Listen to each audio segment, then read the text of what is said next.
Hello बच्चों। आज lecture number 4 है करंट इलेक्ट्रिसिटी का। आज का जो पहला टॉपिक है जो हम डिस्कस करेंगे वो है effect of temperature on resistance and resistivity. इसका मतलब ये है कि अगर हम टेम्परेचर को बढ़ाएंगे या घटाएंगे उससे क्या असर पड़ेगा रेजिस्टिविटी पे और रेजिस्टेंस पे, है ना बेटा। तो पहली बात यहाँ पे क्या है, यह है कंडक्टर। कंडक्टर्स में क्या होता है, हम इसको कंडक्टर बोलेंगे या बोलेंगे मेटल, एक ही बात। आपको पता होगा कि जो मेटल है उसमें बहुत सारे फ्री इलेक्ट्रॉन्स होते हैं, है ना, उनमें बहुत सारे फ्री इलेक्ट्रॉन्स होते हैं। जब हम टेम्परेचर को इंक्रीज करते हैं तो ionization energy of atom increases. इसका मतलब ये है कि जो मेटल है, मेटल के जो आउटर शेल में इलेक्ट्रॉन्स होते हैं उनको बहुत ही कम एनर्जी चाहिए होती है कि वो वहां से निकले, है ना। तो वो क्या बनते हैं, इलेक्ट्रो पॉजिटिव। केमिस्ट्री में क्या है, इलेक्ट्रॉन पॉजिटिव से बोलते हैं हम, ठीक। इसमें क्या है, टेम्परेचर को इंक्रीज किया तो आयोनाइजेशन एनर्जी बढ़ गई जिससे इलेक्ट्रॉन्स इजीली बाहर निकले। उससे क्या होगा, एन बढ़ेगा, number of electrons per unit volume बढ़ेगा, ठीक। जब एन बढ़ेगा, यहां से आप देख लो, है ना, ये वाली इक्वेशन से देख लो आप। जब एन बढ़ेगा यहां से तो उससे क्या होगा, आर आर डिक्रीज हो जाएगा। तो जब एन बढ़ेगा उससे क्या होगा, आर डिक्रीज हो जाएगा, ठीक। ये पहली कंडीशन है। रेजिस्टिविटी में भी सेम होगा। इसमें क्या है, एन है ना, तो ये इनवर्सली है। अगर एन बढ़ेगा तो रेजिस्टिविटी घट जाएगी, ये पहली कंडीशन है। दूसरी कंडीशन क्या है, जब टेम्परेचर इंक्रीज हो जाएगा उससे क्या होगा, थर्मल एनर्जी जो इलेक्ट्रॉन्स की है, जो इलेक्ट्रॉन्स की थर्मल एनर्जी है वो बढ़ जाएगी, है ना। थर्मल एनर्जी बढ़ जाएगी। थर्मल एनर्जी जब बढ़ जाएगी वो तेज तेज कोलिजन करेंगे, है ना। ये एक एटम यहाँ पे कर्नल है ना, एक एक कर्नल है, दूसरा कर्नल है। तो क्या होगा, इन दो दरमियान यहाँ पे भी एटम क्या करेगा, सॉरी, यहाँ पे भी जो इलेक्ट्रॉन है वो क्या होगा, कोलाइड करेगा इससे, फिर यहाँ पे कोलाइड करेगा। इनके बीच का जो डिस्टेंस है हम क्या बोलते हैं उसको, एवरेज रिलैक्सेशन टाइम। डिस्टेंस को बोलते हैं हम पाथ डिफरेंस, एंड जो टाइम इसमें रिलैक्सेशन टाइम है उसको हम बोलते हैं एवरेज रिलैक्सेशन टाइम। ये बेटा, जब टेम्परेचर बढ़ेगा उससे क्या होगा, एनर्जी बढ़ेगी इलेक्ट्रॉन की। जब एनर्जी इलेक्ट्रॉन की बढ़ेगी तो ये जो टाइम है ये डिक्रीज हो जाएगा। अगर यहाँ से जो टाउ है वो डिक्रीज होगा उससे क्या होगा, उससे जो यहाँ पे आर की वैल्यू है वो बढ़ जाएगी, है ना। क्यों, क्योंकि जो आर है वो इनवर्सली है किसके, टाउ के। सेम किस केस है रेजिस्टिविटी के साथ, है ना। टाउ बढ़ जाएगा, रेजिस्टिविटी घट जाएगी, टाउ घट जाएगा, रेजिस्टिविटी बढ़ जाएगी। तो आप लोगों ने यहाँ पे देखा होगा कि जो यहाँ पे टेम्परेचर बढ़ने से यहाँ पे क्या होगा, टाउ डिक्रीज होगा, जिसकी वजह से रेजिस्टिविटी या रेजिस्टेंस इंक्रीज हो जाएगा। ये दूसरी कंडीशन है ना। पहले में क्या था, रेजिस्टेंस एंड रेजिस्टिविटी डिक्रीज, और दूसरे में रेजिस्टेंस एंड रेजिस्टिविटी इंक्रीज, दोनों अपोजिट हैं। तो ओवरऑल में अब क्या पड़ेगा फर्क कंडक्टर्स में, आपको पता होगा कि जो फ्री इलेक्ट्रॉन्स है कंडक्टर में वो बहुत ही ज्यादा होते हैं, तो इसे कोई फर्क नहीं पड़ेगा, है ना। तो हमें यह पता है कि 10⁻29 फ्री इलेक्ट्रॉन्स होते हैं पर मीटर क्यूब में, रूम टेम्परेचर पे, है ना, ये बहुत ही ज्यादा होते हैं। अब टेम्परेचर जब इंक्रीज करेंगे इसमें क्या होगा, थोड़े से इलेक्ट्रॉन बढ़ जाएंगे, उससे कोई फर्क नहीं पड़ेगा। तो ओवरऑल में क्या होगा, टेम्परेचर बढ़ाने से रेजिस्टेंस है रेजिस्टिविटी इंक्रीज हो जाएगी कंडक्टर्स की और मेटल्स की, ठीक है बेटा। अब है सेमीकंडक्टर्स। सेमीकंडक्टर में क्या होगा, ठीक है बेटा, जब टेम्परेचर बढ़ेगा तो सेमीकंडक्टर्स में क्या होंगे, number of free electrons increase हो जाएंगे। सेमीकंडक्टर में क्या होते हैं, बॉन्ड ब्रेक हो जाएंगे उसमें। तो क्या होगा, जब एन इंक्रीज हो जाएगा, जब एन इंक्रीज हो जाएगा उससे रेजिस्टेंस और रेजिस्टिविटी दोनों डिक्रीज हो जाएगी। पहला कंडीशन ये है। अब दूसरे केस में देखते हैं, रूम टेम्परेचर पे, है ना, रूम टेम्परेचर पे सेमीकंडक्टर्स का जो फ्री इलेक्ट्रॉन है वो जीरो होते हैं, मतलब नेग्लिजिबल होते हैं। तो जब टेम्परेचर हम इंक्रीज करेंगे तो उससे क्या होगा, एन इंक्रीज हो जाएंगे। यहाँ पे क्या है, फ्री इलेक्ट्रॉन्स बहुत कम है ना, तो जो टाउ का फंडा है वो यहाँ पे अप्लाई नहीं होगा। इसका मतलब जो सेमीकंडक्टर्स है उसमें क्या होगा, टेम्परेचर इंक्रीज करने से रेजिस्टेंस एंड रेजिस्टिविटी दोनों डिक्रीज हो जाएगी, है ना, रेजिस्टेंस एंड रेजिस्टिविटी दोनों डिक्रीज हो जाएगी। ये था सेमीकंडक्टर्स, ठीक है बेटा। कंडक्टर भी हो गए, सेमीकंडक्टर्स भी हो गए, अब है इंसुलेटर।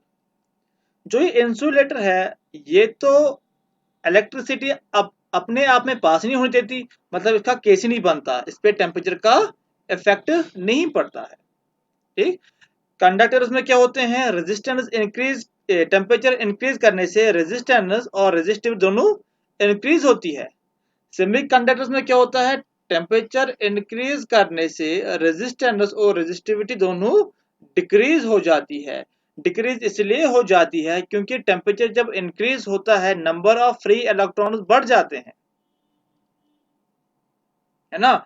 जब एन बढ़ जाएगा तो या इस दोनों इक्वेशन से हम क्या बोलेंगे कि रेजिस्टेंस एंड रेजिस्टिविटी दोनों डिक्रीज हो जाएंगे। इसमें हमने टाउ इसलिए नहीं लिया क्योंकि इसमें फ्री इलेक्ट्रॉन्स बहुत ही कम होते हैं रूम टेम्परेचर पे, इसीलिए हम बोलते हैं कि इसमें क्या होगा, दोनों डिक्रीज हो जाएंगे। ये ग्राफ है रेजिस्टेंस, रेजिस्टिविटी और टेम्परेचर के दरमियान। देखो यहाँ पे क्या है, ये कंडक्टर्स का है ना, ये सेमीकंडक्टर का है, मतलब टेम्परेचर इंक्रीज करने से रेजिस्टेंस और रेजिस्टिविटी डिक्रीज हो जाती है, और एलओ से क्या है, ये रहता है कांस्टेंट, ठीक बेटा, मतलब यहाँ पे क्या है, इंसुलेटर। अब हम पढ़ेंगे टेम्परेचर कोफिशिएंट ऑफ रेजिस्टेंस, मतलब हम कितना टेम्परेचर बढ़ाएंगे और उससे कितना रेजिस्टेंस बढ़ेगी या घटेगी, किन में, कंडक्टर्स में और सेमीकंडक्टर्स में, ठीक है बेटा। सपोज हमारे पास पहले टी टेम्परेचर था, फिर हमने क्या किया, टेम्परेचर को बढ़ाया, टी प्लस डी टी किया। अगर हमारे पास 3 डिग्री था तो हमने क्या किया, थोड़े बहुत टाइम के बाद इसमें एक और जोड़ दिया, तो ये क्या है, ये है टी, ये है डी टी, है ना, ये क्या है, स्मॉल इंक्रीमेंट। जब हमने स्मॉल इंक्रीमेंट किया उसी हिसाब से क्या होगा, देखो यहाँ पे जब टी था तो रेजिस्टेंस आर नॉट थी, इनिशियल रेजिस्टेंस। जब यहाँ पे डी टी इंक्रीज हो गई टेम्परेचर, उससे क्या होगा, उससे डी आर यहाँ पे बढ़ जाएगा, क्या, रेजिस्टेंस। अब यही देखना है कि जब हमने डी टी यहाँ पे इंक्रीज किया उस हिसाब से डी आर बढ़ा, बढ़ा या घटा वो अलग बात है, लेकिन डी आर यहाँ पे आया।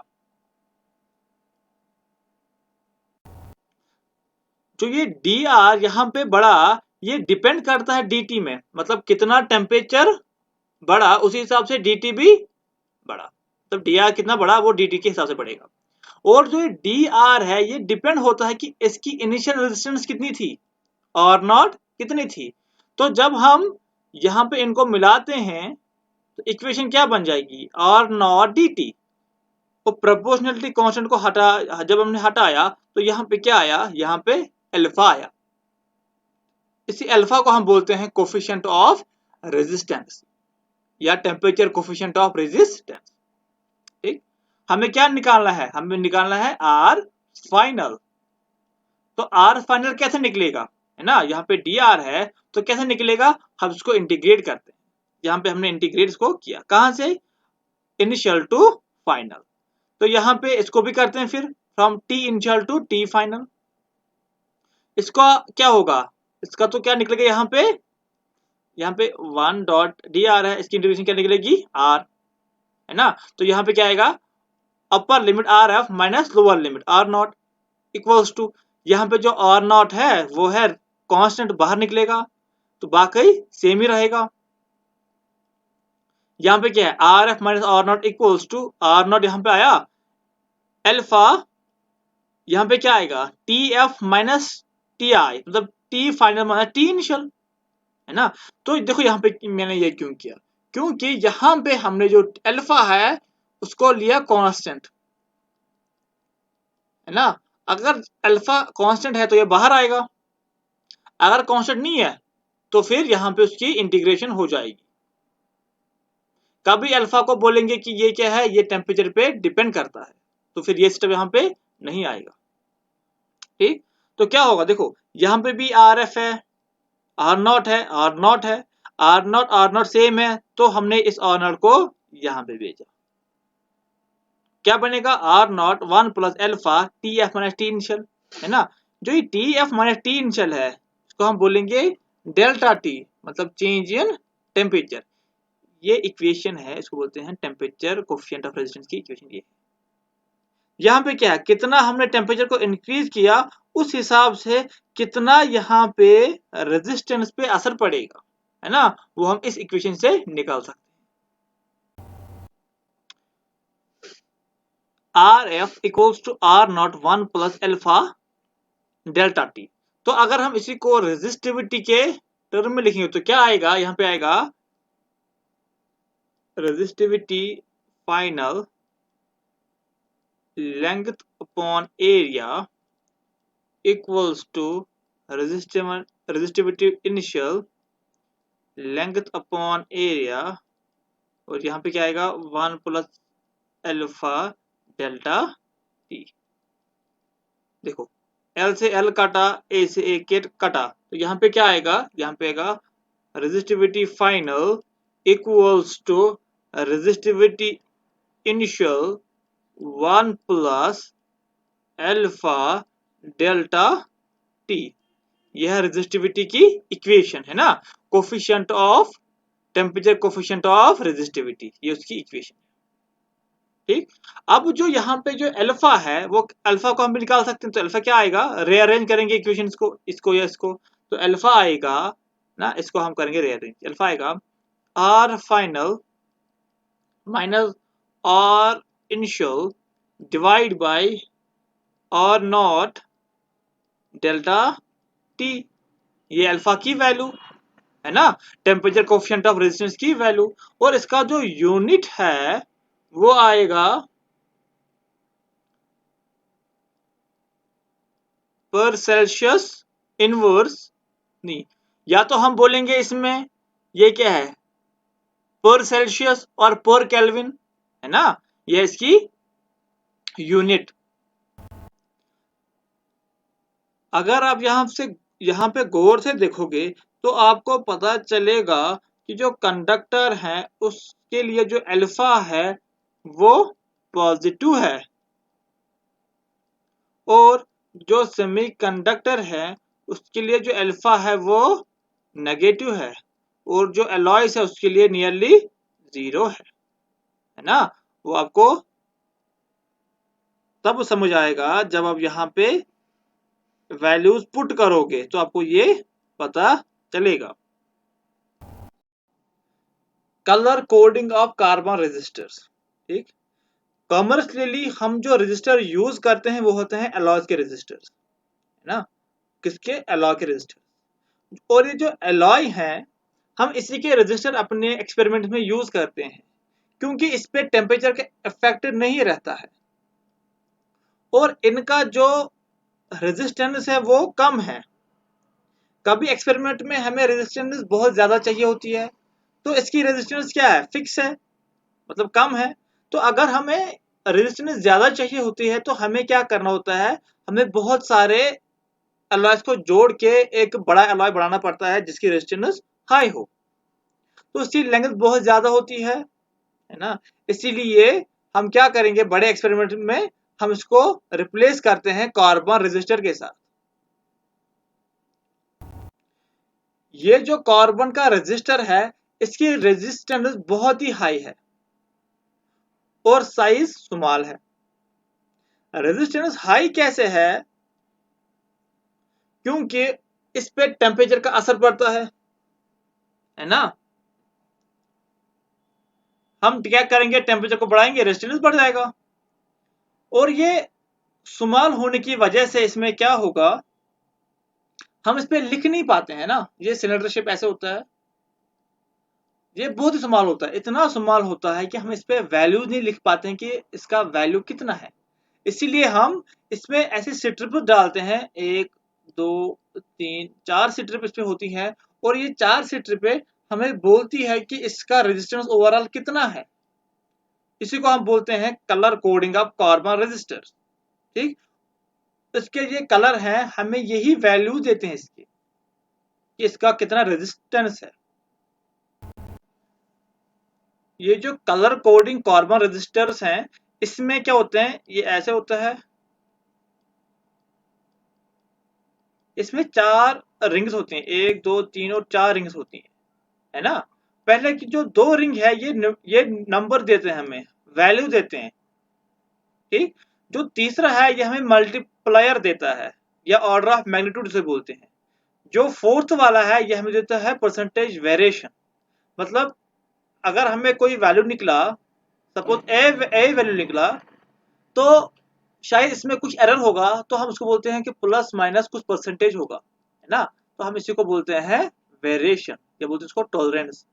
ठीक, तो कितने कलर हो सकते हैं, black, brown, red, orange, yellow, green, blue, violet, grey और व्हाइट, है ना। तो नंबर कैसे स्टार्ट होंगे, ब्लैक का 0 है, ब्राउन का 1 है, इसी तरह व्हाइट का 9 है।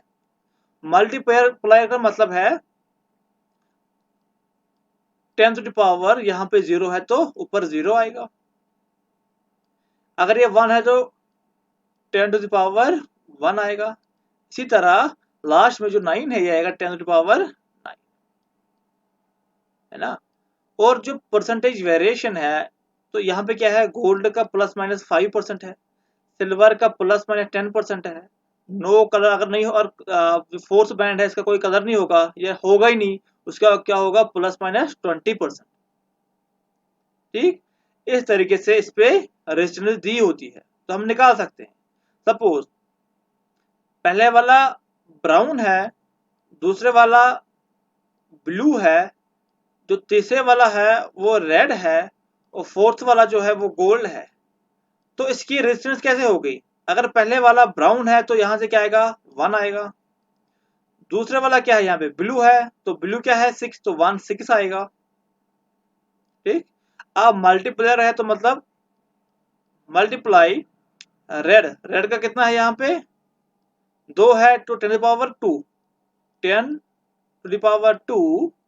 लास्ट में क्या है, गोल्ड, गोल्ड का क्या है, प्लस माइनस 5%, ये इसकी रेजिस्टेंस होगी। ठीक, अब इसका तरीका क्या है यूज करने का, मतलब यूज नहीं, मतलब ये याद करने का। याद करने का तरीका क्या है, देखो, B Roy, B B Roy, ROY, B Roy, है ना। कहाँ से आया, देखो, ब्लैक भी आया, ब्राउन भी आया, रेड भी, ऑरेंज भी, येलो भी, है ना। जी क्या है, गोज, जी ग्रीन भी, ब्लू, बॉम्बे, है ना। अपने तरीके से हर कोई बना सकता है, ये मैंने अपने तरीके से बनाया है ना। पहले के जो है ये तो कॉमन है, यहां से मैंने अपना बनाया है, बी रॉय गोज बॉम्बे। तो YWH है, वाई मैंने इसको रिप्लेस किया वी के साथ, है ना, why, why gift is wife. ठीक, B Roy goes Bombay, why gift is wife. तो पहला कौन सा गिफ्ट दिया उसने, गोल्ड, फिर सिल्वर, फिर पैसे खत्म हो गए, फिर कुछ नहीं दिया, नो कलर। ठीक, इसी के साथ आज का लेक्चर खत्म हो गया और कुछ ही दिनों में हम बॉटनी, ये बायोलॉजी भी स्टार्ट कर रहे हैं और केमिस्ट्री भी स्टार्ट कर रहे हैं। 11th का प्लस 12th का। हम पूरा सिलेबस यहाँ पे कंप्लीट कराएंगे, चाहे मेडिकल का हो या नॉन मेडिकल का हो, है ना। 11th और 12th, नीट लेवल का या जेईई लेवल का। मैं इसमें न्यूमेरिकल इसलिए नहीं दिखा रहा हूं क्योंकि आधे बच्चे होते हैं जो न्यूमेरिकल नहीं करते, वो खाली बोर्ड के लिए पढ़ते हैं, तो ये बोर्ड के लिए है। जब ये चैप्टर खत्म होगा हम लास्ट में क्या करेंगे, इसमें मैं हर एक टॉपिक पे न्यूमेरिकल दिखाऊंगा। आज के लिए इतना ही, थैंक यू।